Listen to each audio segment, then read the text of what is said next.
Buenas noches, es un gusto estar nuevamente con ustedes. Es la tercera temporada de En Profundidad, el único programa político exclusivamente, lo decimos desde la primera vez que tuvimos En Profundidad al aire. La idea, ustedes la conocen, análisis, entrevistas a fondo, reflexionar sobre lo que pasa a nivel ciudad, a nivel provincia, a nivel nación, ofrecerles todas las semanas un informe. Les pido que no se pierdan el de hoy, creo que por primera vez se va a ver en televisión. Y queremos agradecer obviamente a la gente de Multicanal, de Cablevisión, de Eventos. Seguimos con la gente de siempre, con el personal de siempre, con Virginia Pin, con Guillermo Peirano, con los camarógrafos, con Lisandro Marona en la producción comercial. Y habrán visto también en los retoques que hicimos de la apertura cuántas cosas han pasado en tan poco tiempo, y quién diría que esto ocurrió y va ocurriendo, va transcurriendo, hay que decirlo siempre en tiempo presente, porque los episodios en la Argentina suceden cuando uno menos los espera.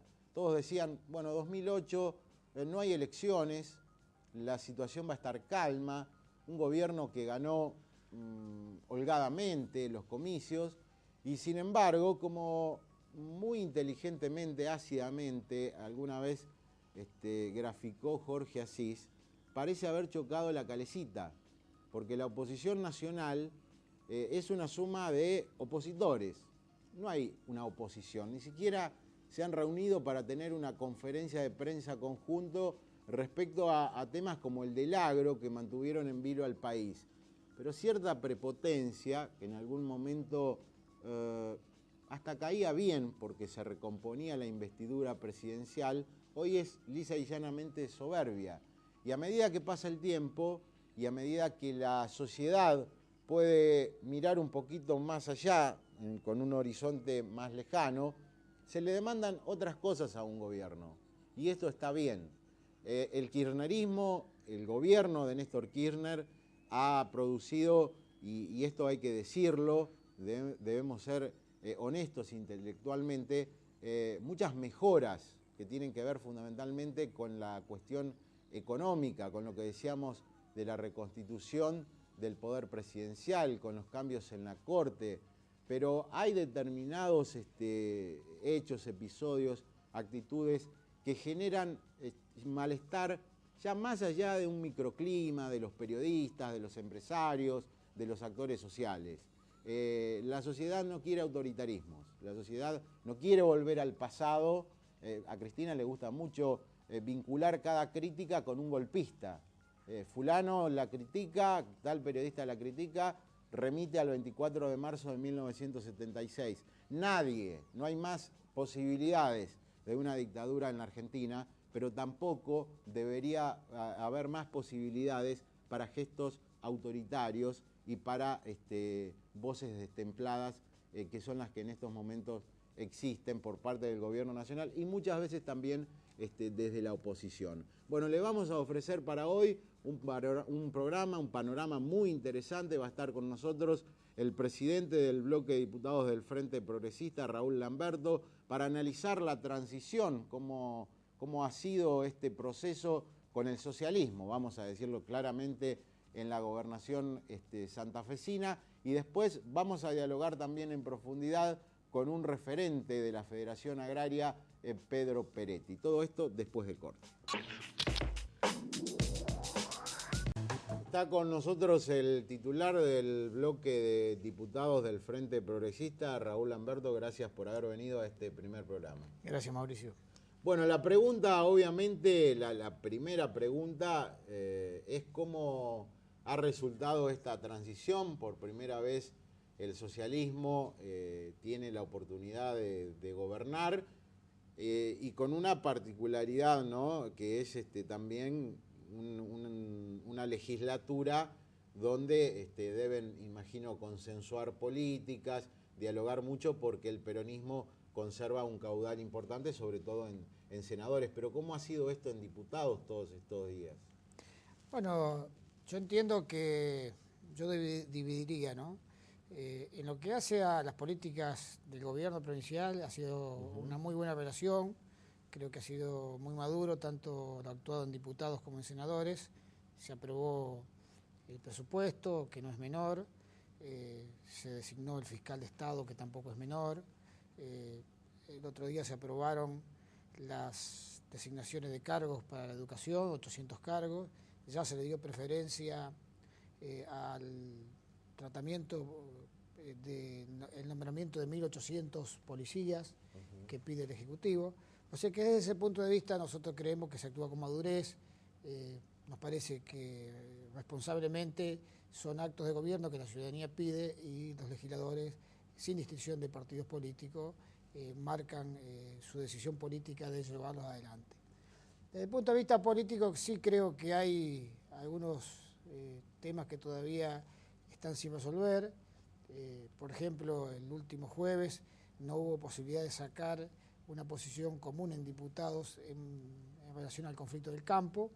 Nos parece que tenemos que aprender, hay momentos políticos que las instituciones deben expedirse y es necesario que haya una predisposición política para que esto se destrabe. Yo siempre lo comento, en otros tiempos nosotros teníamos diferencias, las hacíamos ver, pero cuando había conflictos a lo mejor habilitábamos los temas para su tratamiento y después marcábamos nuestra posición política. Bueno, esto todavía no se ha podido plasmar, pero bueno, hay que seguir. Creo que es necesario entender que Santa Fe tiene una impronta particular, que muchas veces trasladar mecánicamente lo que sucede en el orden nacional a la provincia no es exactamente la misma realidad y nos parece que todavía en este punto, tenemos que seguir dialogando y hablando, pero convencido de que los argentinos hemos madurado, ya no existen esas oposiciones salvajes, irreductibles, que llevaban a que todo era blanco o negro. Se discute, se debate políticamente en un grado de responsabilidad y madurez, ¿no? El tema de la reforma constitucional, que a priori lucía como uno de los proyectos fundamentales de este gobierno, ¿usted la considera definitivamente alejada a las chances de poder convocar a una convención este año o el próximo? Hay un tema que los santafesinos y los partidos políticos en particular debemos entender. Santa Fe no puede ser una provincia con menos derechos que otra provincia de Santa Fe. Es ilógico. Si nosotros no ayornamos nuestra Constitución, si no la ponemos en sintonía con la Constitución Nacional, si no incorporamos derechos que hoy existen en la Constitución Nacional, por ejemplo, el recurso de amparo, un Ministerio Público Extrapoder, el habeas data, instituciones que no están en Santa Fe, por lo menos con el alcance que hoy tienen en la Constitución Nacional, Santa Fe es una provincia con menos derechos. ¿Hay alguien que pueda defender que nuestra provincia tenga menos derechos? Entonces, el tema se convierte en un tema político. La Constitución la pide el actual gobierno, veamos si se la da, y yo creo que no pasa por ahí. Me parece que lo maduro es establecer primero un gran debate en la sociedad. Es decir, nuestra sociedad no puede estar ajeno a la necesidad de modificar la Constitución. Y en segundo lugar, hay que establecer un gran consenso político para entender por lo menos cuáles son las instituciones que Santa Fe necesita. Si hay temas como que generan más conflicto, como es la composición del cuerpo legislativo, sí, la bicameralidad. Se discutirá. Nosotros no vamos a hacer una cuestión de Estado sobre una forma u otra, aunque creemos que sí hace falta defender un sistema unicameral, pero eso es nuestra posición. Tal vez otros tendrán otro y se lo verá en última instancia en la Convención Constituyente. Pero que nadie tenga ninguna duda que nosotros sin esta Constitución vamos a tener serios problemas en las instituciones que vienen y que están vinculadas. Por ejemplo, para el nuevo Código de Procedimiento Penal hace falta tener un Ministerio Público Extrapoder, concretamente un fiscal extrapoder, y hace falta tener un Servicio Público de la Defensa extrapoder. Se lo puede crear por ley, pero usted sabe la debilidad que significa un poder creado por ley frente a poderes creados por la Constitución. Sin duda, en una transición uno lo puede aceptar, pero no desde el punto de vista de futuro, por la seguridad jurídica que exige determinadas instituciones. Ni hablar en lo que hace, por ejemplo, al Consejo de la Magistratura. Nosotros hoy estamos funcionando con un nuevo método que nos parece de avanzada, que garantice la independencia, pero está creado por decreto, ni siquiera por ley. O sea que estas son las variedades. Y la autonomía, ¿no? Y la autonomía. Fíjese, la autonomía municipal. Yo creo que se puede establecer una autonomía limitada por ley, pero entendamos, una autonomía que significa darle a las municipalidades la facultad para dictar su carta orgánica, tiene que tener seguridad jurídica, porque una ley se modifica con otra ley. Y llega un gobierno que cree que la autonomía es una institución caduca y la puede modificar cuando ya hizo toda una impronta constitucional y le ha generado derecho al ciudadano que una ley se lo puede quitar. Entonces nosotros debemos entender que la Constitución no es un problema del capricho de un partido político, sino que es un gran debate que la sociedad santafesina se lo merece y lo tiene que dar. Y yo tengo este convencimiento. Yo sé que no todos los justicialistas creen que no debe haber una modificación de la Constitución. Por supuesto, hay un posicionamiento político. Ahora se dice, bueno, esperemos que pasen las internas y seguimos dialogando. Nosotros no tenemos problema, ni creemos que un gobierno se tiene que paralizar porque hay o no va a haber reforma constitucional. Pero sí este debate hay que llevarlo a la sociedad. Nosotros tenemos que discutirlo en las escuelas, en los vecinales, en los centros de la vida civil, porque es fundamental que la gente sea partícipe de una nueva constitución, que es la organización política de una sociedad. Y nosotros somos la sociedad que ha sido la cuna de las constituciones políticas del país, la del 53, la del 94, la del 1957, o sea, las tres grandes constituciones que se generaron en este país, se generaron en Santa Fe. Por lo tanto, sin duda, nos merecemos, y los santafesinos se merecen, una nueva constitución, pero sobre todo se merecen por lo menos tener los mismos derechos que tienen el resto de los argentinos. Yo lo que creo es que el justicialismo no desea ir a un nuevo proceso electoral, esta vez llámese elección de convencionales constituyentes, porque volvería a perder y tal vez por mayor margen los comicios. Es una interpretación muy propia y que por eso no va a haber reforma constitucional. Pero le pregunto, la Cámara de Diputados es como un ámbito de resonancia de lo que está sucediendo, de lo que sucede en la provincia. ¿Ustedes creen que hay luna de miel con el gobernador Wiener, que se terminó, como dicen, por ejemplo, desde el sector de Agustín Rossi? ¿Cómo ven la relación del nuevo Ejecutivo con la sociedad y cómo evalúa usted, como dirigente oficialista, lo que ha hecho Wiener? Mire, en este país los hechos suceden con tanta velocidad que muchas veces opiniones vertidas hace 15 días parecen desactualizadas. Vamos al conflicto del campo. Wiener tuvo una importante convocatoria, pero una convocatoria compartida con los presidentes de comunas e intendentes de todos los partidos políticos. Sí, sí. O sea, mayoritariamente justicialistas, que pidieron tener una posición común que era en defensa del campesino, del agro, y en defensa de una política agropecuaria que todo el mundo sostiene que es inexistente o por lo menos es insuficiente. O sea que hace 15 días el que planteaba, bueno, se le terminó el veranito a Wiener, en la práctica quedó demostrado que la realidad se impone y muchos intendentes justicialistas se sintieron respaldados por el gobernador de la provincia y por el contrario no se sintieron respaldados por sus referentes políticos. Y nos parece que en esa realidad nosotros vamos cumpliendo algo que Wiener muchísimas veces insistió que era fundamental, es decir, que la provincia tenga alguien que la represente en el concierto de la nación, que la provincia tenga alguien que represente sus intereses. Y en los 2 o 3 puntos con distintos niveles de conflictividad, como por ejemplo fue el tema del conflicto con la leche, ni bien asumió Wiener, el conflicto carne y después el conflicto del agro con el tema de la soja, se vio a un gobernador que, respetando el gobierno central, respetando la realidad política del país, dijo, señores, hay que defender la producción de Santa Fe.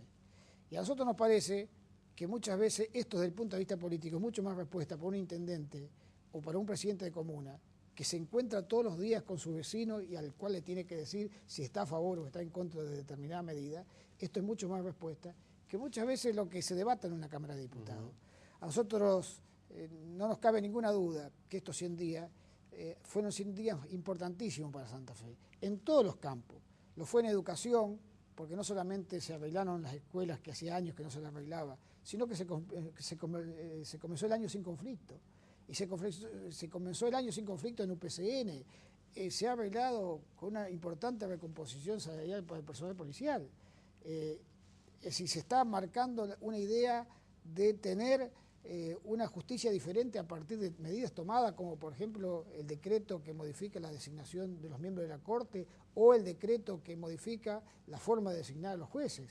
Claramente, donde el Poder Ejecutivo, después de tener una atribución constitucional clara, sin ningún tipo de condicionamiento, dice: yo me autolimito, me excluyo de los concursos y dejo que las instituciones decidan quiénes van a ser los jueces, porque entiendo que es lo correcto. Este tipo de hechos no son señales, sino es una definición política. Es decir, uno cree que la justicia debe ser independiente, que la educación debe funcionar, que la salud pública debe funcionar. Fíjese, ¿cuántos años hace que realmente no se planifican, por ejemplo, cinco hospitales en serio con una planificación de esta provincia de Santa Fe? Bueno, Wiener ya está trabajando sobre la construcción de 5 nuevos hospitales.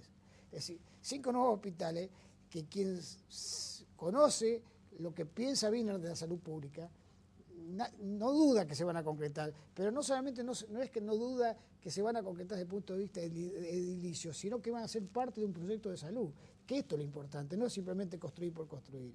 Y desde el punto de vista de las demás áreas de gobierno, sin duda se va dando respuesta. Tomemos el caso de seguridad. Tema dificilísimo. Bueno, está el mensaje para 1.800 nuevos policías, está la licitación para la compra de 400 vehículos, está una recomposición salarial para el personal de seguridad. Y hay una decisión concreta del gobierno de que con la seguridad no se soluciona simplemente con fuerza de seguridad, sino que es necesario modificar la composición social de la gente que hoy es casi, le diría, empujada hacia núcleos de pobreza muy extremos, que son caldo de cultivo para el delito y especialmente para la droga. Así como se avanza por un lado de seguridad, se quiere trabajar sobre las causas del delito, que son las condiciones económicas y sociales de la gente. O sea que hay una decisión política, y bueno, si esto uno lo lleva a la decisión de descentralizar la provincia, se han dado pasos importantísimos. Hubo reuniones de 5 nodos, más un sexto con funcionarios, donde se ha discutido cuáles son las principales obras de cada una de las regiones. Es decir, pensemos en Santa Fe y pensemos que en 24 años todo era como un eje central donde alguien iba a llevar su requerimiento de su pueblo, de su región o de su localidad a un eje central que decidía sí o no. Es decir, que se esté discutiendo y que estén discutiendo intendentes o presidentes de comunas justicialistas, demócratas progresistas, socialistas, radicales, cuál va a ser lo principal de su zona. Ya es estar pensando la política desde otra óptica, que no es la óptica del que te doy y me das, que generalmente me das significa qué me das para el interno, qué me das para las próximas elecciones, sino se piensa en la política como gestión de gobierno. Y yo creo que estos debates que introdujo el doctor Wiener en su campaña electoral, en estos 100 días, 100 y pico, sí. Sin duda los está gestando en la práctica y los está llevando con una firmeza y una decisión política admirable.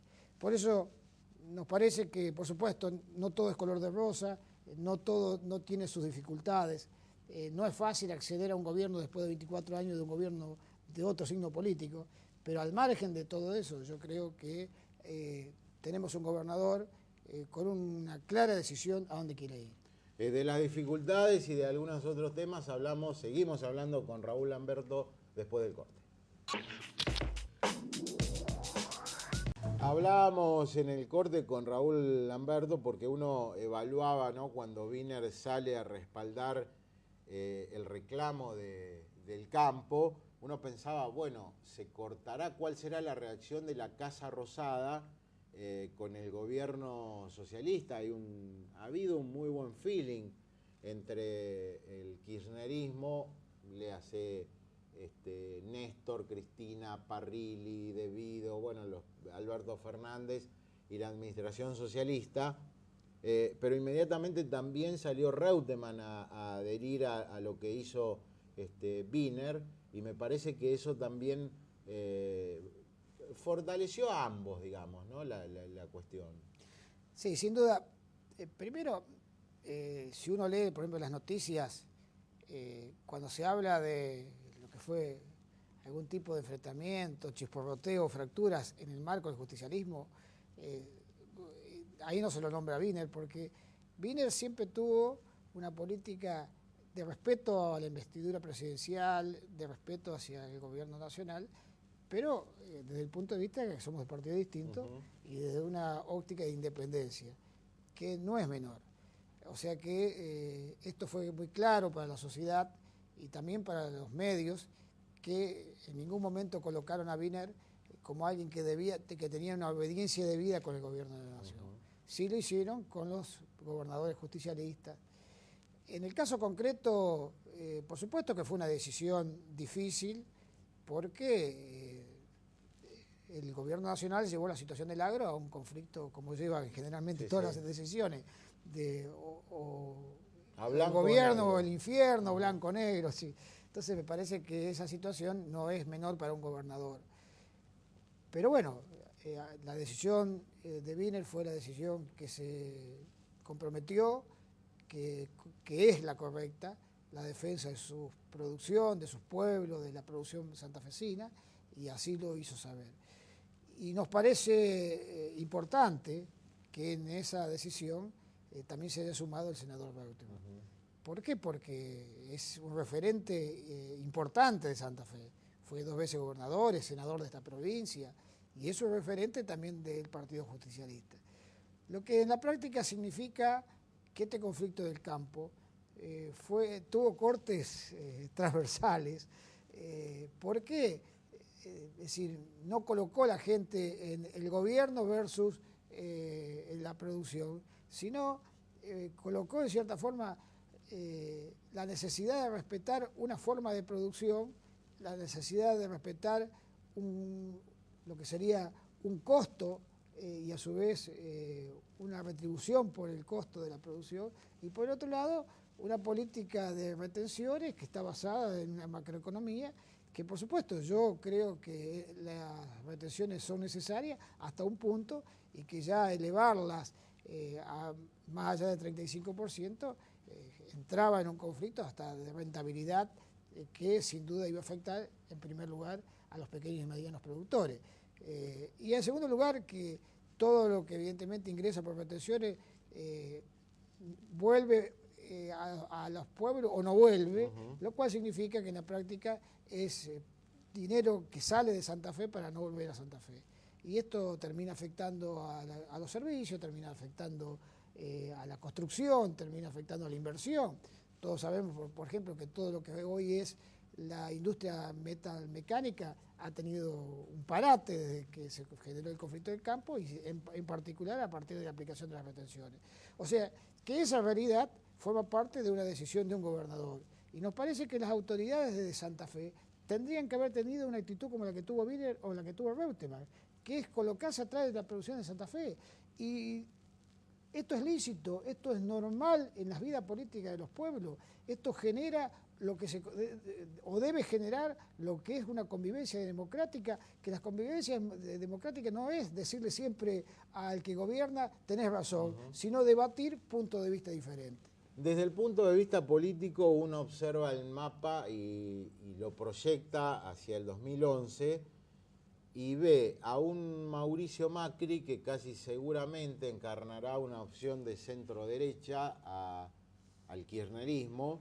Y por izquierda, bueno, Elisa Carrió ha dicho, creo que con inteligencia, porque también la suerte de Elisa Carrió va a estar atada a cómo le vaya a Cristina, ¿no? Por su condición de género. Esto puede sonar superficial, liviano, pero es así y amerita un análisis mucho más amplio que ya lo tocaremos en otro momento. Pero digo, aparece Wiener, es decir, los medios nacionales, los analistas empiezan a mirar a Wiener como un potencial candidato para el 2011, obviamente rodeado de agrupaciones de partidos afines.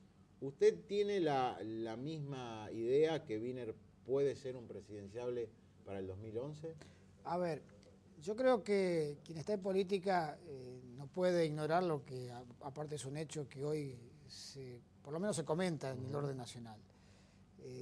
Nos parece que Wiener tiene un perfil de gestión, alguien que ha sabido gestionar, en particular de Ciudad de Rosario, que ha generado un hecho político indudable, que es por primera vez en 115 años que un partido socialista llegue a un gobierno subnacional.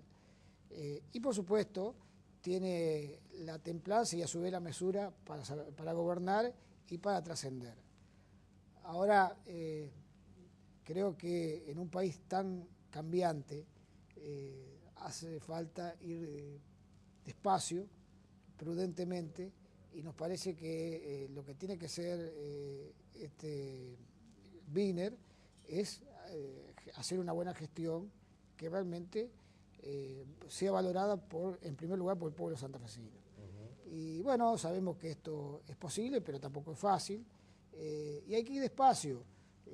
Nosotros sabemos políticamente que Argentina necesita opciones, que una democracia necesita opciones, y que muchas veces la opción tiene que venir de gente nueva, pero también de gente que sepa gobernar. De hecho, es lo que la oposición muchas veces necesita, es decir, no solamente ser oposición, sino mostrar un proyecto y a su vez mostrar una forma de gobernar diferente. Ahora, hay que ir despacio. Nos parece que nosotros llevamos 120 días de gobierno, en la historia de esta provincia es mínimo, no es nada, y lo adecuado, lo correcto es tratar de ser un buen gobernador, dar respuesta a los santafesinos, y bueno, y si uno en esta variedad puede ir marcando una idea de construcción de una alternativa para el país, bueno, todos estamos en política y bienvenido sea. Tiene que ser una alternativa democrática, responsable, de gobernabilidad y de un gran respeto a las instituciones. Por eso nosotros respetamos al gobierno, respetamos a la investidura presidencial, porque en el fondo sabemos que así son las democracias y lejos a veces de minimizar, bueno, que este estuvo en el 76 o no estuvo en el 76, pensamos lo que le costó el 76 al pueblo argentino, y creo que no nos cabe ninguna duda de que si hay algo que debemos defender son las instituciones y la democracia. Ni hablar. Lamberto, le agradezco mucho que haya venido, estaremos en contacto durante todo el año para hablar de política, y lo invito a ver un informe que explica muchas cosas. ¿Qué pasaba con Kirchner en Santa Cruz cuando estallaron los cacerolazos? Esto va a darle al televidente inmediatamente un link con lo que pasó en la Plaza de Mayo y con la aparición de Delía y de grupos de choque. ¿Lo vemos? ¿Cómo no?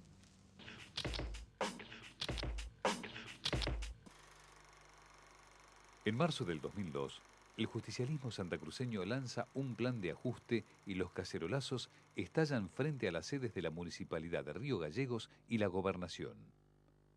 Profundamente enojado por las manifestaciones callejeras, Néstor Kirchner reacciona con furia. También que volvamos a tener la dignidad y el orgullo de que somos los militantes del Frente para la Victoria santacruceña. ¿Cómo puede ser que ustedes, justo yo me fui a Calafate, pero cómo puede ser que ustedes hayan quedado, que se hagan estos 100 a tocarnos una cacerola a nosotros? Vamos a corrernos. ¿Quién se le cree que somos nosotros? Que nos van a molestar a la casa de gobierno o a la municipalidad. Se terminó, compañeros. Tenemos que salir al frente. ¡Basta! Si van a la casa de un compañero a agredirlo o a molestarlo, vamos a ir 200, 300, 500 familias a la casa de ellos. Esto me queda absolutamente claro.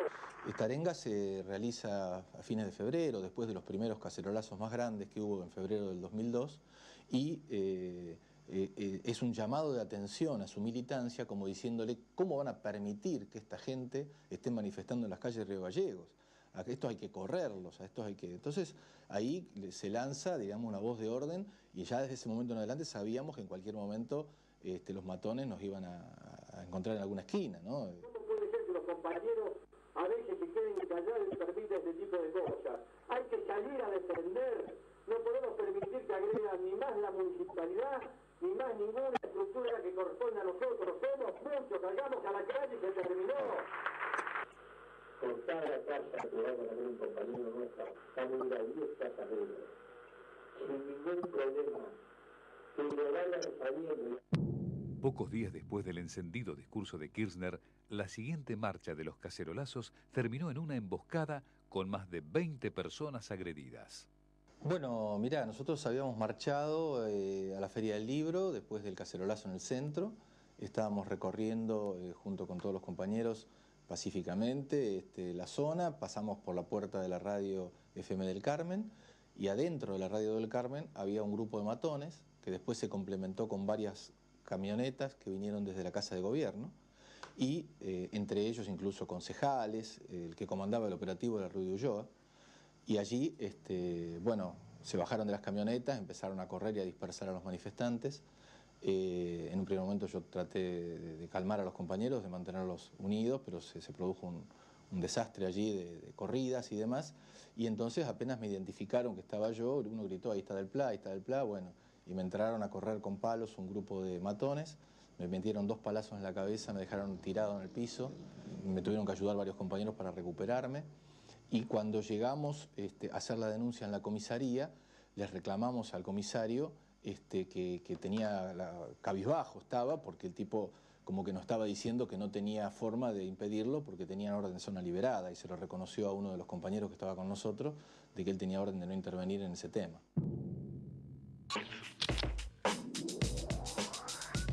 Habrán visto nacionalmente durante lo que duró el conflicto agropecuario algunos rostros que habrán dicho, ¿de dónde lo tengo? En este caso es a Pedro Peretti, quien nos acompaña hoy, es secretario de Relaciones Interiores de la Federación Agraria y estuvo, se puede decir, al frente de la manifestación, de la protesta, del corte en Santa Teresa. Gracias por venir, Pedro. No, gracias a vos por invitarnos.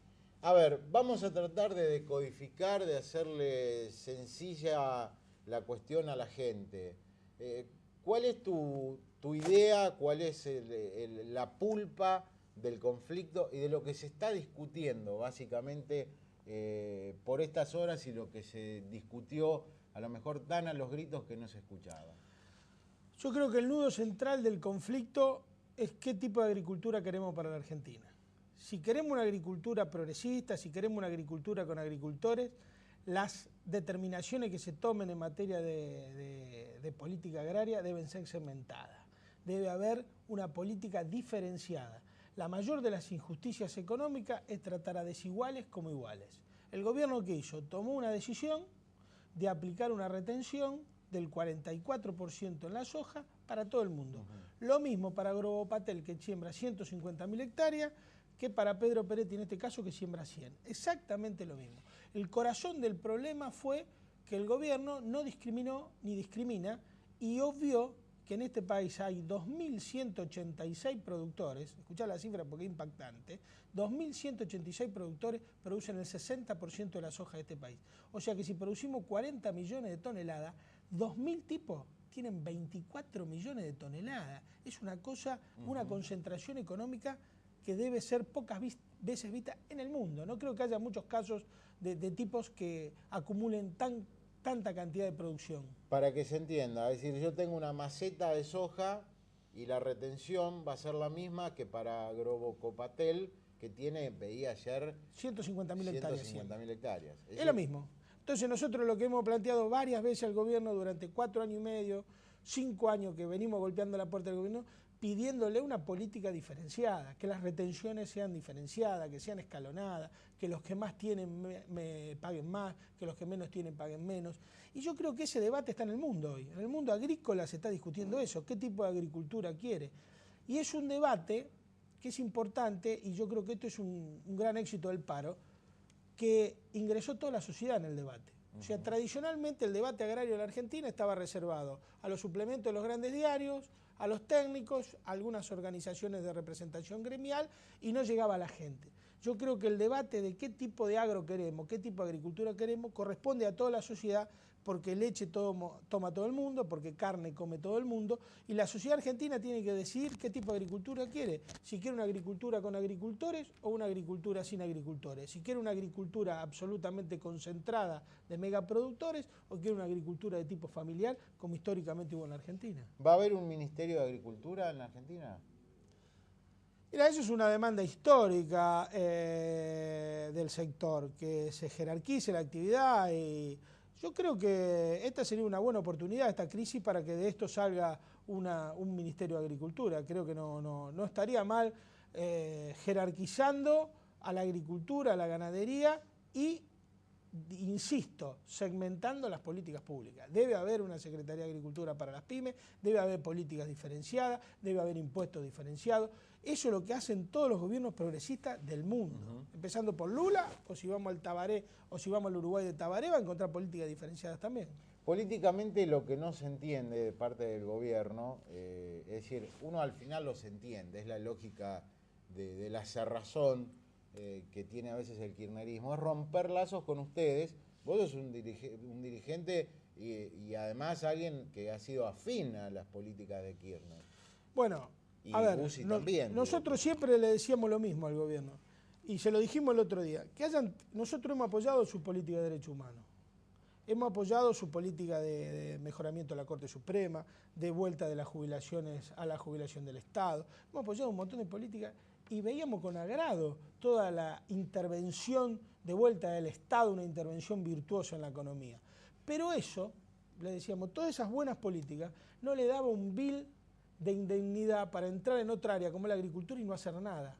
Digo, la política agrícola del kirchnerismo es una continuación exacta del neoliberalismo y por eso la mayor concentración. Mira, no hay mejor confesión que el discurso de Cristina.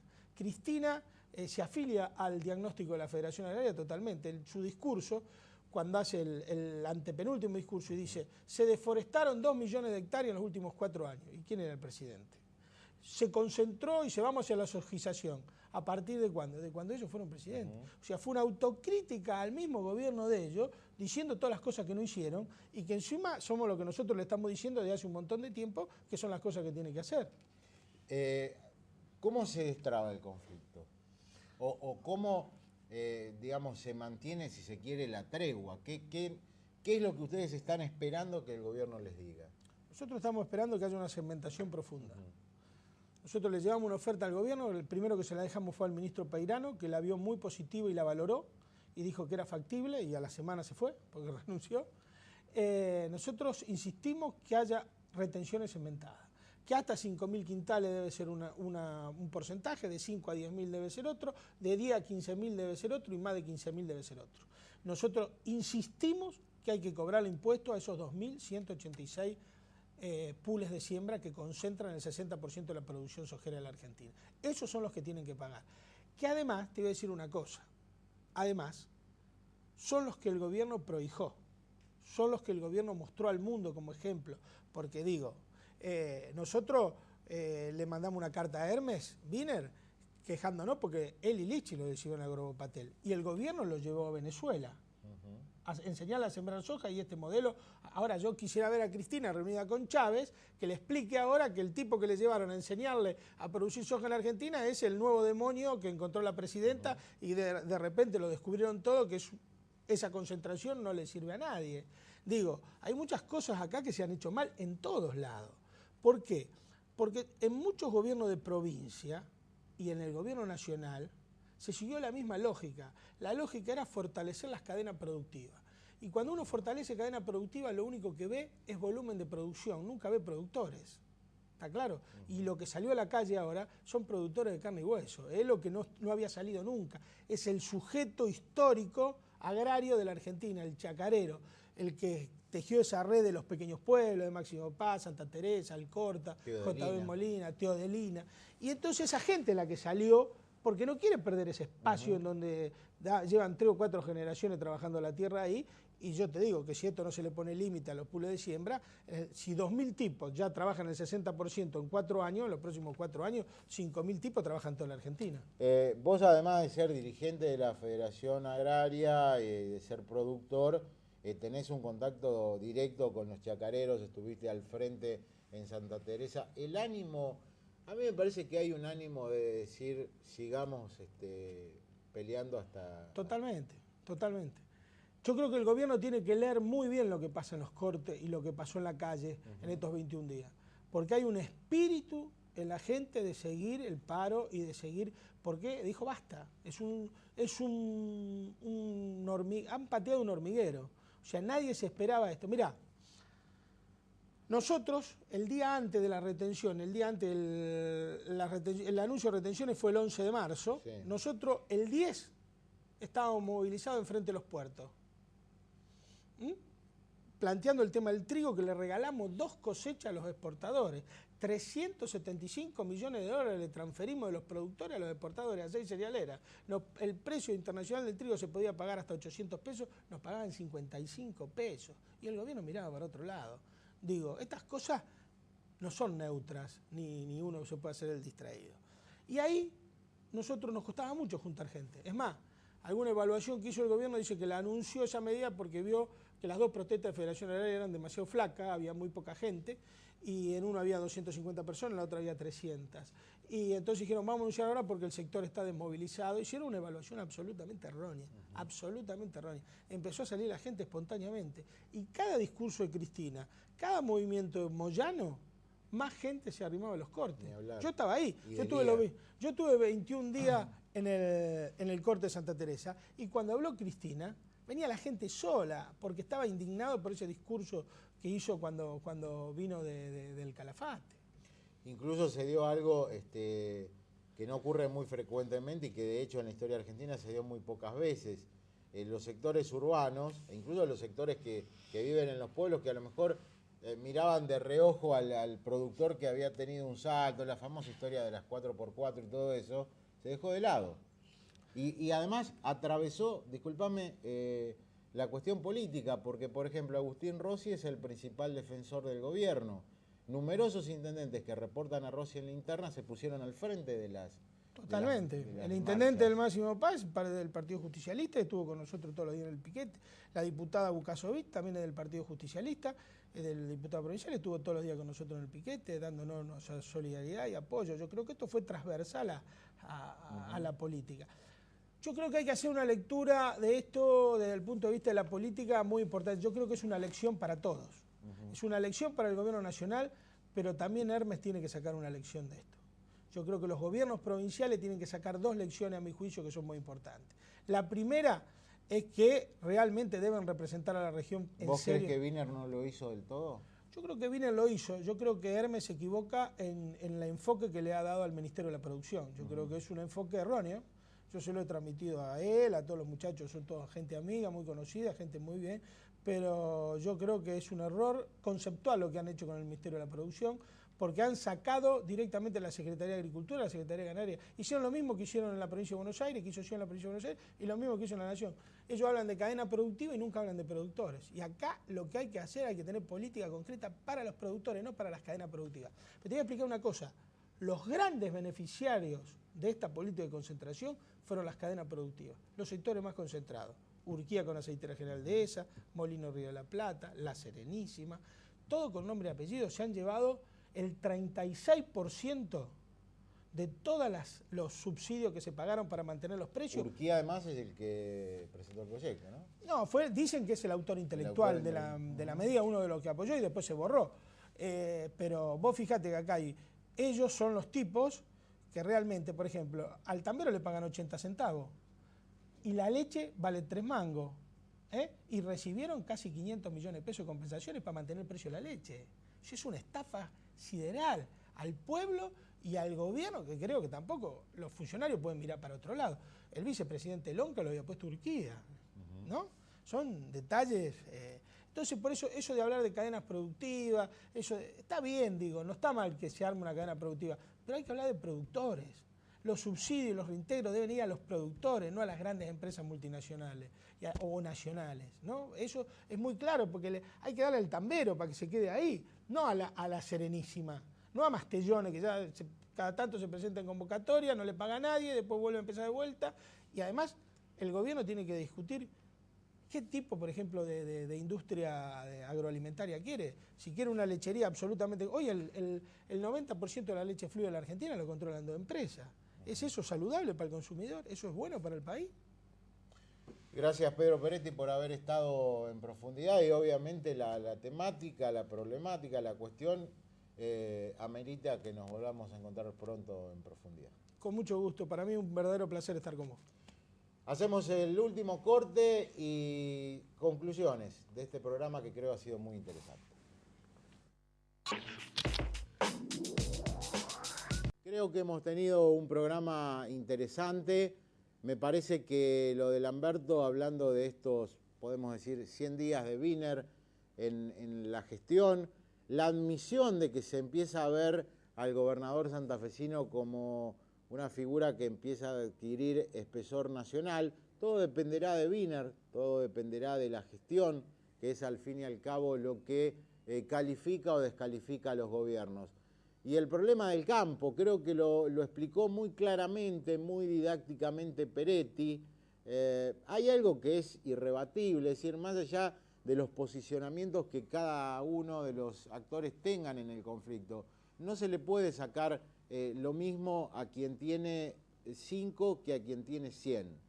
Es una lógica que no corresponde con la realidad y que me parece va en contra de mucho de lo que propugna el gobierno nacional. Esperemos que haya diálogo, que es la manera de resolver estas cuestiones, y que haya negociación. Vamos a presentar 2 libros. Uno se los recomiendo, es de Martín Caparrós, a quien corresponda. Es una especie de última postal de alguien que fue militante en los 70 y que muestra cierto desencanto con el devenir de los acontecimientos. Y a este libro se los quería dar a conocer, Setentistas, de La Plata a la Casa Rosada, de Fernando Amato y Cristian Boyanowski Bazán. Es un poco la militancia de Néstor y Cristina, cuánto hay de verdad y de mito de que fueron protagonistas principales de la juventud peronista. Un libro regular, pero me parece que es interesante para conocer qué hicieron Néstor y Cristina durante los hoy míticos años 70. Se nos ha terminado el programa. Queremos agradecer a todos nuestros anunciantes y nos volvemos a reencontrar en 7 días. Muchas gracias.